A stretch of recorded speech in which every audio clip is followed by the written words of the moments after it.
Hello, everybody. Norcal Mastermind. We're going to start. Can everybody grab a seat? Welcome to Norcal Mastermind. I'm Sean. I'm Amina Hill with Hardin Realty. I'll be your host for today. We are a real estate company. We help people buy and sell properties. We also have our sister company called Juno to do loans, all kinds of loans. And we have another sister company which to help manage your Airbnb. So we are going to have this recorded and put on YouTube if you guys want to review the video or show your friends, things like that. So basically, like a typical real estate meetup, we are here to learn from the speaker. Okay, today we have a wonderful speaker, Andrew Kim, very experienced. Okay, and he's a serial investor, syndicator, everything. Lots to learn from him, and we also all have different experiences to learn from each other. So I encourage you guys to hang around after this to network. And yeah, we're gonna have everybody make a quick introduction so we know like what we are interested in. All right. So I'm gonna pass the mic around, and then just like I introduced myself and I was like, I'm Amina Hill with Hardin Realty. I'm a real estate agent. You'll do the same thing just briefly. And then something else I wanted to do is say if you're in the same industry, I would want you to stand by each other. So then later on, when he's done speaking, you guys can start mingling and networking, but one person from a different group, so you're not talking to the same person in the same industry. let's welcome Andrew Kim. Yay! Uh, Thank you, Mina, Sean, and Harding Norcal, Real Estate Mastermind. I think this is my fourth time being able to speak. I did creative financing, I did deal market analysis, did syndications before. I have all of those workshops as well. Today, they asked me to talk about development and new construction. So going to be talking about that very high level. Also going to be talking about how we look at new construction ROI analysis, just very typical, but without going into any specific deals per se, and then some best practices. And this is one of the deals that we did here in downtown Sacramento on 12th and E. It's a 132 unit called the Esperanza. Before jumping into the presentation, want to let you know that everything I cover is informational purposes only. I'm not an attorney, not a financial advisor or accountant. Educational purposes only. The financial ideas that I cover are not guaranteed. Any of the ideas I cover, I assume you'll do your own independent verification, and there are risks associated with real estate investing, and there's a chance you can lose it. So with that, a little bit about myself. I have been here in Sacramento for 20 years. I started off in government in 2006, worked for Senator Don Prada, been the lieutenant governor, then I worked for a congressman, then I was working in Congress until 2015. My mom got cancer, and as the eldest son of immigrant family, I realized I needed to make more money. I left to go into real estate, and actually the very first real estate deal I did was development, was new construction. I'm going to talk about why that was probably the best decision I made, was not going into like a rental property one at a time, but going into new construction development, which changed my life. And then from there, in the last 10 years, now I own 15 properties, all here in Sacramento. That's now over 100 units. And I've now been a part of 11 new construction development deals. And again, the 15 properties, what's interesting is that they're all in Sacramento and Davis. Actually, a majority of my properties are in the city of Davis. And I've driven to all of my properties within 3 hours. I would say that's one of my superpowers. as a real estate investor operator is to be able to just go check on all my properties and team members. So the punchline of today's workshop is I don't care if you're new or you're experienced or advanced, everyone should have the developer mindset. And what does a developer, what is a developer mindset? It means fundamentally you're thinking like an engineer, right? So you're thinking first principles. You're thinking like, okay, what is the exact problem I'm trying to solve? Do I understand those realities? What of those realities are actually true? And then how am I going to reverse engineer a solution and an objective? And how am I going to iterate all of the different approaches to get to that objective? And so I don't care if you are going to develop any kind of product, you should be developing, you should have this mindset when you're developing your portfolio. Because for many of you who have heard me talk before, my whole punchline is it's not about investing in one property, it's investing into your next 4 properties. Because one property is not going to give you cash flow, it's negative cash flow. 2 properties, maybe break even. Third property, you get some cash flow. It's really the 4th property where you're like, oh, I have dividend income now. And so that means you're thinking portfolio mindset, right? Of like, which of my properties are going to be equity multiple? Which of my properties are cash flow? Which of my properties are tax strategies or tax harvesting? Which of my properties are, can I do something creative, right? And in your portfolio, like I've said this before, it takes 10 years, right? Anyone who's like, oh, real estate is a get rich fast, like it's not fast. Like there's so many more ways to make money faster. Like it actually takes 10 years, but surprisingly, 10 years goes by quick. Like I think about this last 10 years, how I got 15 properties. I'm like, holy cow, that went by really quick. So if you focus from now and you think a 10-year horizon, that is the right mindset. And again, you're thinking about 10-year portfolio architecture. But the purpose of today's talk is, what does it mean to develop a new product, a real estate product? And there's 14 different asset classes, right? From self-storage, warehouse, flex, single family, multifamily, like it goes on and on. And the idea is, why would anyone do that, right? And the idea is to be able to achieve outsized returns that you're not going to get from a light value add or a heavy value add play.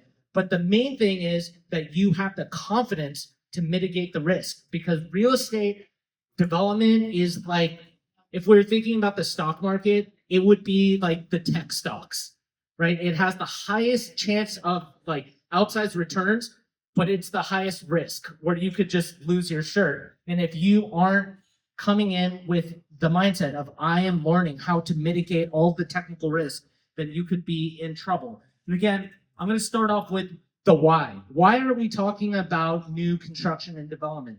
Again, outsized returns. You're not going to find this in light value add. You're not going to even get it in Airbnb or anything else. Like, it's really about being able to develop what I call or position yourself the highest, best use of land. And when you go to any city or any community, you see that, the coffee shop in the wrong location, or you see a certain building in the wrong location. The idea of new construction is you get to choose best product type, best location, right? You're not constrained by any of the existing infrastructure or the structures. Second, the idea is you are maximizing the delta from vacant land, right? So if you go from an already nice building and you make it a better building, that delta is something. But if it's like from vacant land to a nice building, that's a much larger delta that you're going to be in, that you're going to be value creation that you'll be able to capture. And when you sell it, that exit cap, you're going to be able to experience that profit. And the reality is this, like rents right now, I would say Sacramento market and including the Davis market, like we are in market correction, right? So we're not seeing aggressive rent growth. We're seeing negative rent growth, right? But the products that are doing well are the newer products. If they've been around, they built the last 5-10 years, so Class A products, they're still achieving really high rents, really good rents. And so there is value because it's modern layout, design, features, all of the above. And of course, if you build something new, you're not worried about all of the long-term maintenance issues because everything is new. So like the plumbing issues, electrical issues, foundation issues, you won't have to worry about that for 20 years. And also, a lot of the new builds are just much more energy efficient. They're operationally more efficient. So another way to increase your NOI. And with new development, new construction, and especially this year, there's going to be a lot of opportunities, tax benefits, right? With new construction, there's larger depreciation you can capture. And with the big, beautiful bill, there's the opportunity zones, especially for the rural opportunity zones that are going to be decided this summer, right? And so any of these communities considered rural, that step-up basis is going to be very powerful. 30% step-up basis, you can virtually wipe away your capital gains. So you sell your tech stocks and invest into a new construction deal in a rural community. That can be a very powerful tax harvesting strategy. So in Greater Sacramento, and this again is not any specific deal. This is my experience. I have now done 11 new construction deals that I've been a part of, and I have seen anywhere from 75% return on investment to 300% return on investment. If it's anything lower than 75, I'm like, I'm not interested. Anything higher than 300%, I'm like, that's fishy, right? So like I have seen deals usually 75 to 300% and around 3 to 5 year like deal life cycle. Oftentimes it could be longer than 5-year life cycle. And really there's 3 business models. And so the business model that I have the most experience is called entitlement and disposition, called entitle and flip, which is really fix and flip, right? So if you're a fix and flipper, that's how you get started, where you buy the land, ideally off market, and then you handle all of the soft costs, right? So you hire the architecture, the civil engineer, the mechanical engineer, and you negotiate a development agreement or whatever the city needs for you to get approval of that. Then you sell the land to an actual builder, right? So I developed nothing. All I was a glorified wholesaler. But to the city of Sacramento, my development application says Andrew, the developer, right? So you are a developer, but you didn't develop anything. All you developed was on paper. So you're considered a paper developer. However, you can actually make more money if you do the entitlements and then you get the site permit ready to build whatever you got entitled.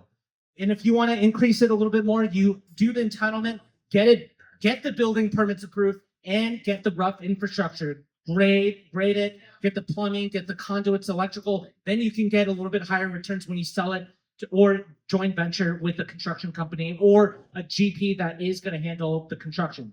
Business model 2 is you are entitling and you're doing the construction and your goal is to sell once the rents are stabilized. And the third is you entitle, construct, and then you hold long range because you realize this is great location, great rental market. So in all 3 of these scenarios, you can see returns changing a little bit. And again, this is from my experience in Sacramento and in Davis.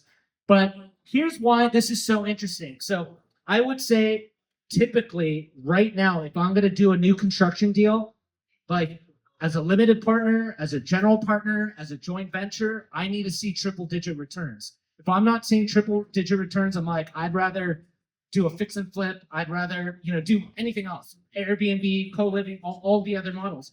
So there are deals that I'm working on right now that, again, are achieving triple digits, so 100% return on investment. So if you were to look at 3 different models, right? If you were to invest $100,000, and this is just generally in Greater Sacramento, development versus dividend returns. If you were to do $100,000 and put it in the stock market, and you get an 8% annual return.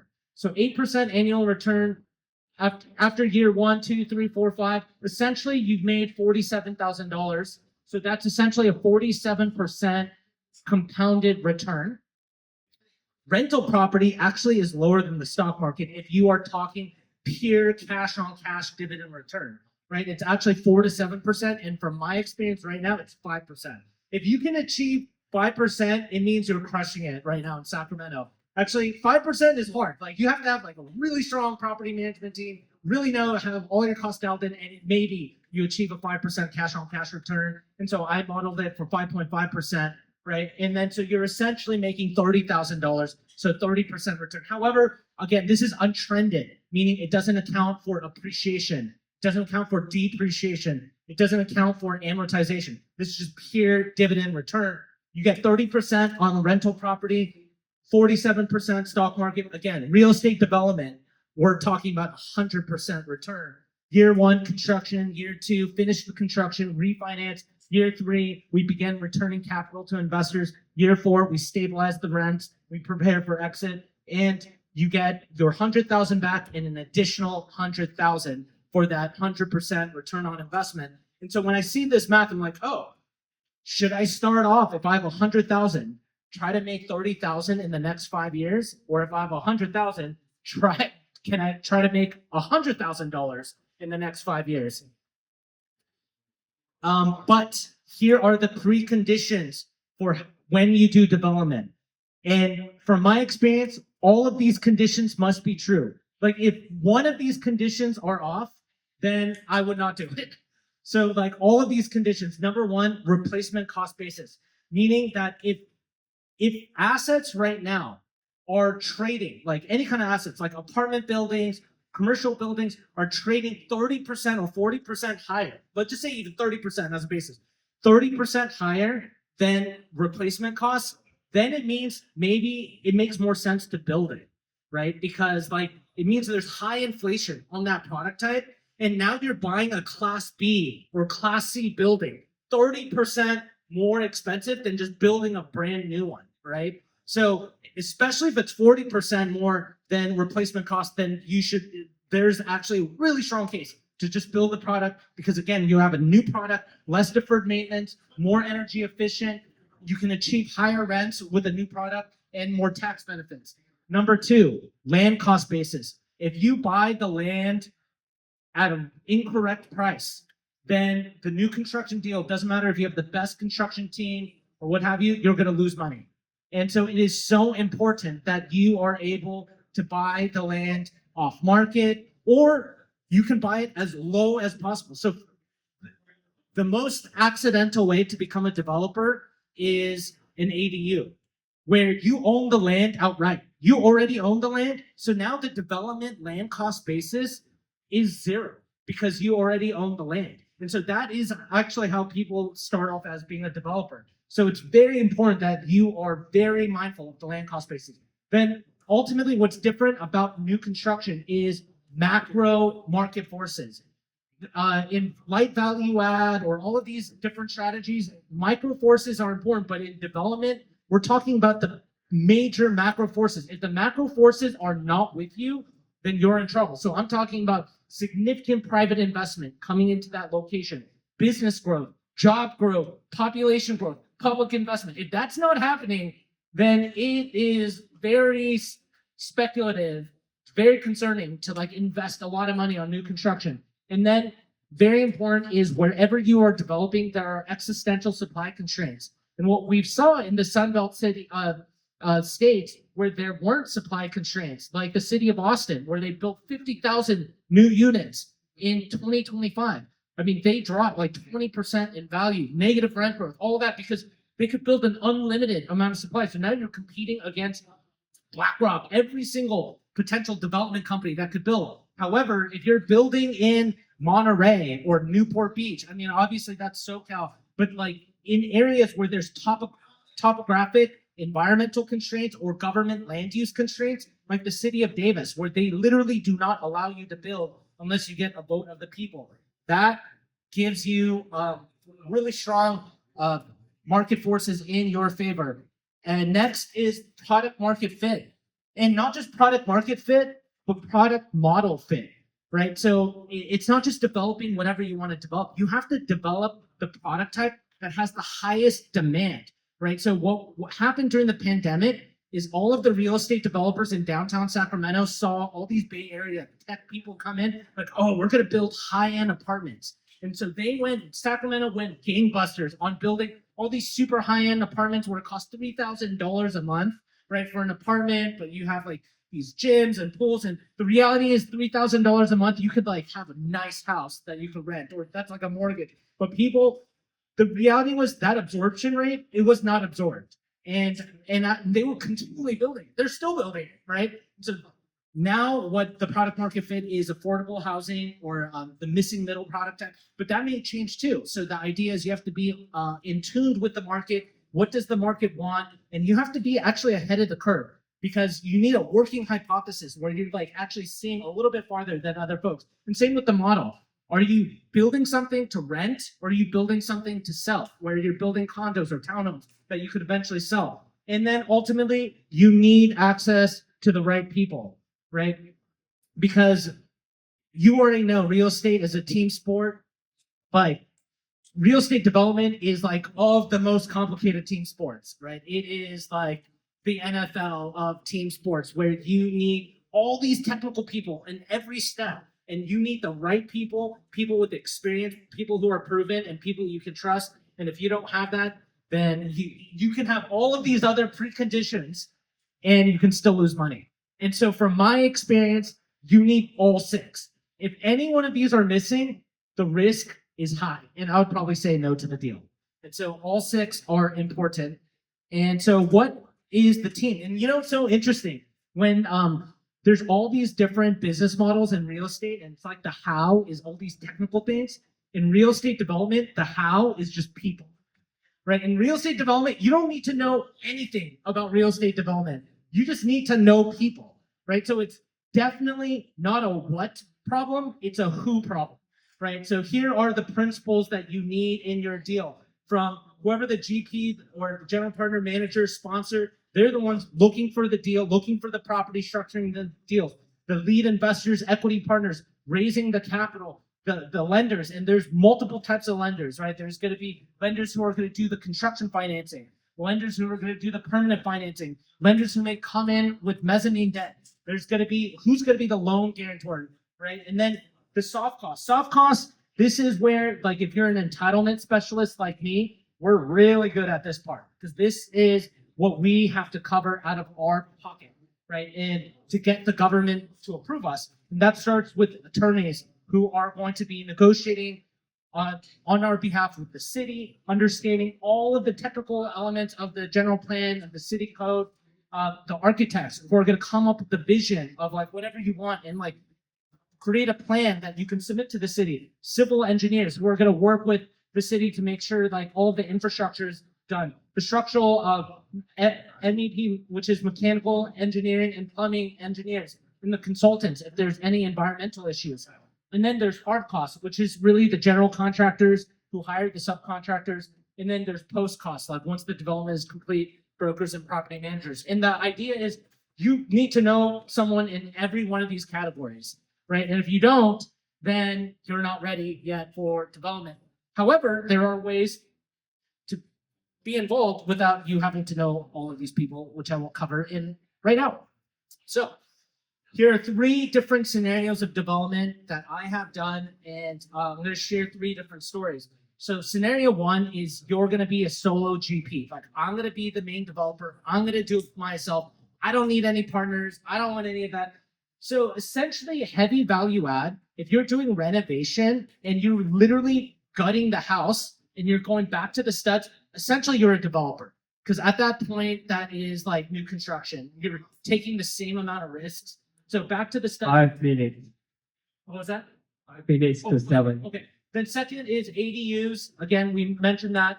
Custom home build, and then entitled project and flip. That's how I got started in new construction. Second is joint venture, where you do any one of these things, and then you partner with other GPs. So co-GP, where you're contributing land, you're doing the entitlement, or you're raising the capital, or you're taking the lead on the construction, right? And what we're seeing in Sacramento right now is most of the developers don't take on all of this by themselves. They spread the risk out because then you can stratify the cost and the expertise, because a lot of developers have unique expertise on these. And then LP with GP, this is really about that you really don't need to know any of this. You just need to have capital to invest with the general partner, where you can invest in common equity, where there is no upside cap, but there's a lot more risk. There's preferred equity, where there's downside protection because they're going to guarantee a certain amount. You're going to get paid out before common equity. There's mezzanine debt and senior debt.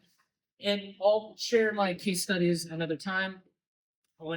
Okay, and then here the risk level in real estate development. So first is land cost basis. If you buy the land wrong right from the get-go, like, you're going to be in trouble. If you can't get the entitlement. And here, like if you find out that you're too close to a gas station and there's an oil spill, or too close to a laundromat, or if the property is historical designation, or there's too many properties that are like designated as a historical neighborhood, or the neighbors are NIMBYs, they only want 3 floors, but you're not going to pencil unless it's 5 floors, right? And you need government political support, or you don't have it, or you don't have enough capital to take down the land, or the equity to do the construction loan, or when you're actually operating it, you're not able to achieve the rents, or you're not able to sell it at the back end with achieving the cap rate because interest rates went crazy. This is assuming that you have a stellar team. You have the general partner, asset manager, general contractor, you have amazing people. Still, you have risks on all 5 of these elements. So that's really the job of the developer, is to mitigate those risks. Okay, and so here's the reality. Most new construction deals right now, we're looking at do not pencil because of interest rates, market forces, and there is lack of product market fit opportunities for retail investors. So funding has been a lot more challenging for real estate developers. And what we realize, in order to make these deals pencil, is you have to stack a bunch of strategies. And if you are not stacking all of these strategies, then for a real estate developer, I don't know how they're making money. So we're stacking all of the ministerial, like SB 1123, where you could build 10 ADUs by right per acre. Stacking it with the various other ADU laws. The city of Sacramento has their own info ministerial by right. Being able to apply with SB 330 to lock in your design standards and building fees. Being able to unlock the density bonus. Developing close to public transit so you don't have any parking exemptions. Additional parking exemptions. Being able to leverage the welfare tax exemption so you can get property tax abatement and other legal strategies. So the idea is to stack all of these strategies to make your deal pencil. But what's great about real estate development is if you work with the right developers, there are different ways that you can make money as a general partner, limited partner, and joint venture partner. And if you want more information, you can download my book. So please feel free to download my book. Oh, yeah, thank you. And I will take one personal point of privilege. So I do have 2 different deals that I won't be able to go into in detail, but if you are interested in learning about, I'm doing 2 development deals. One, I'm involved in a multifamily development deal in the city of Davis right now. Very strong upside potential. Again, triple-digit returns, strong downside protection, excellent location, fantastic general partner team. Text me the detail. Text me your name and email, and I will send you more details. And then the second one is a new deal. It's an ADU development play where there's a 4-plex that is off market. We're about to buy it for $800,000. It's on about half an acre, and we can build 4 ADUs. And that is another play. If you want more details, text me your name and email. And with that, thank you very much for joining us tonight.